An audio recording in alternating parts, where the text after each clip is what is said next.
बताओ। तो कहाँ तक मेरे भक्तों पतिव्रताओं के हम गुणगान करें, समय कम है। तो इधर वो मैया सुनीति भी बड़ी पतिव्रता है, आठों पैर अपने पति के चरणों में हाजिर रखती है। बड़ा आनंद है उस आंगन में, आनंद की लहर दौड़ रही है। भक्तों जैसे थोड़ा समय बीता तो वो आनंद दादा ज्यादा दिन तक टिक नहीं पाया। उस आंगन में एक मुसीबत खड़ी हो गई। मुसीबत क्या थी कि महारानी सुनीति के गर्भ से किसी संतान ने जन्म नहीं लिया, यही मुसीबत थी। अच्छा एक बात कहेंगे कि आंगन में आपके कितना भी धन दौलत भरा पड़ा हो, अगर उस आंगन में एक बालक नहीं है तो वो आंगन सूना है कि नहीं है? मरघट के तरीके से सूना होता है वो आंगन। इसी प्रकार से मेरे भक्तों नारी कितनी भी सुंदर हो, उसके गर्भ से अगर किसी संतान ने जन्म नहीं लिया तो वो एक डाक के फूल के समान होती है। मेरे भैया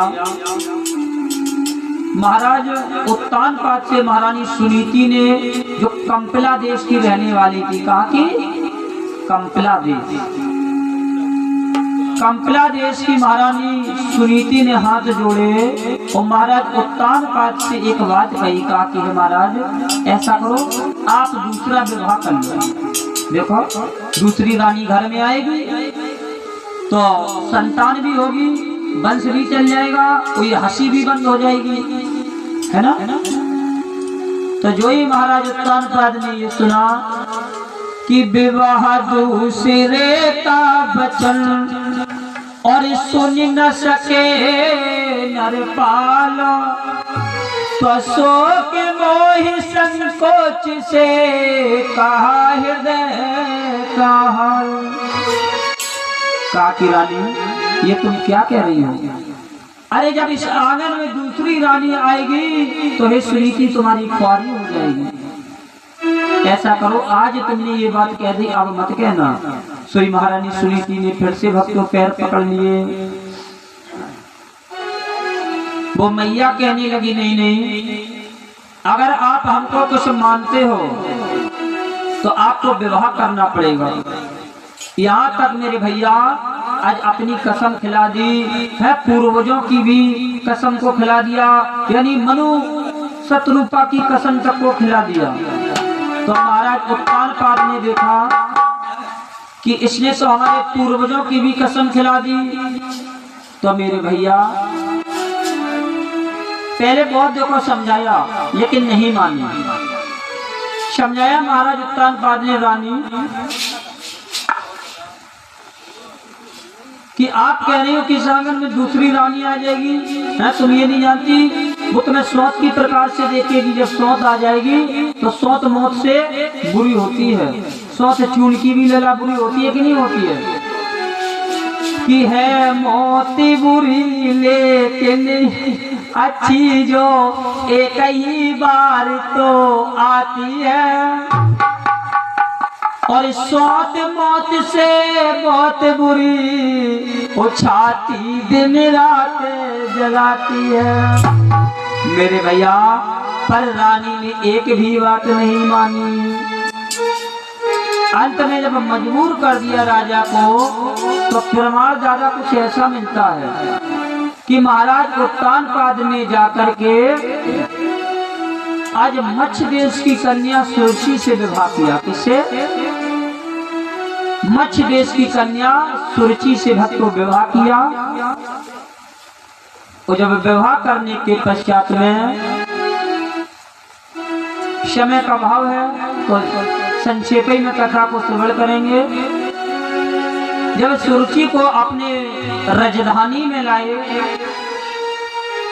तो महारानी सुनीति ने दासी भेजी, तो कहा ये बहना जाओ जाकर के हमारी छोटी बहन यानी सुरुचि से और हमारे महाराज से कह दो, देखो अभी आप लोग डोले से उतारना मत, ठीक है?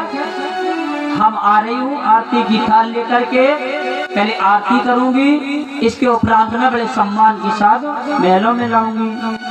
तो मेरे भैया आज जैसे ही दासी ने जाकर के ये बताया कि तुम्हें बड़ी महारानी कंपला देश की पटरानी सुनीति लेने के लिए आ रही, सो भैया सुरची के पैरों के तले पृथ्वी खिसक गई।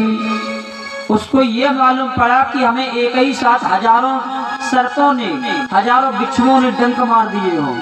बड़ा झटका लगा और महाराज उत्तानपाद की ओर आज क्रोध करके वो कहने लगी, सुरची अरे जब तुम्हारी एक रानी थी तो हमसे विवाह तुमने क्यों किया? लगता है तुम भोगी राजा हो। हम तो समझ रहे थे जोगी राजा होगे, मगर तुम भोगी राजा हो।